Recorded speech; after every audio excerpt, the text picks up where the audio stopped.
Every generation is promised the prodigy, a figure sculpted to carry dreams heavier than the game itself.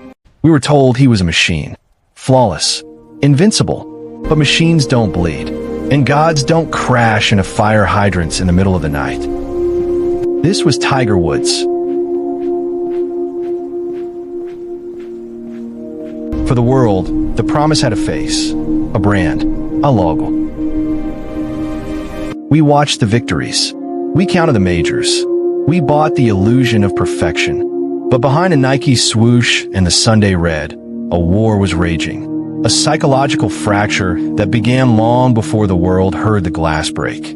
This isn't just a story about golf. It is a dissection of a man dissected by the world. From the beginning, Tiger didn't arrive quietly. He was programmed. Earl Woods didn't just raise a son. He constructed a warrior. He told U.S. Tiger would change the world.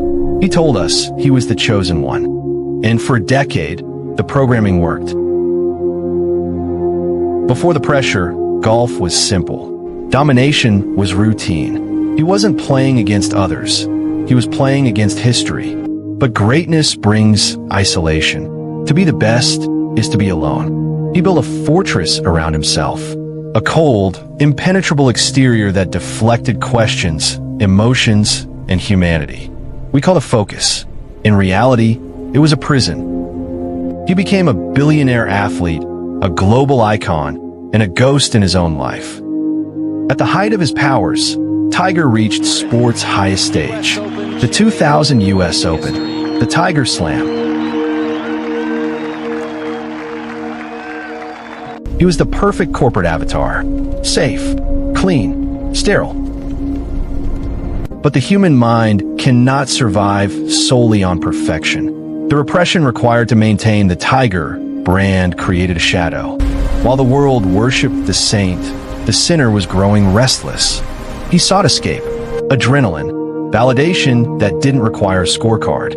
He lived two lives, one for the cameras and one for the void, and the gap between them was widening. We thought he was unbreakable, but the tension of living a lie is a heavy burden. And eventually, the storm breaks. Thanksgiving 2009, the night the mythology died.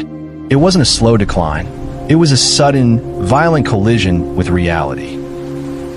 Can you please take your name off your phone? My wife went through my phone. The details were sorted. The mistresses, the pills, the desperate text messages. The public didn't just watch, they feasted. The hero was stripped naked in the town square. Pain, humiliation. The corporate armor fell away. Accenture dropped him. Gillette dropped him. The billions couldn't buy back his dignity. He stood before the world, not as a god, but as a man who had lost control.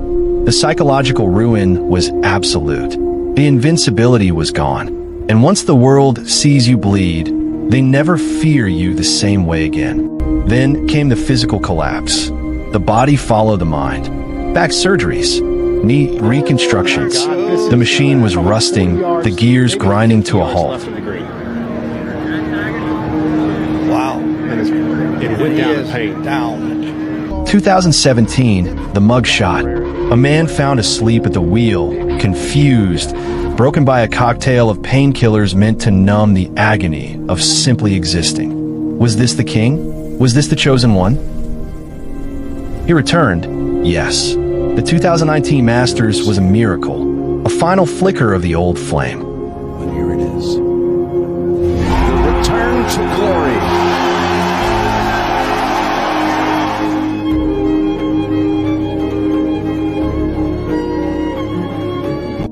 But it was different. It wasn't dominance. It was survival. So how should Tiger Woods be remembered?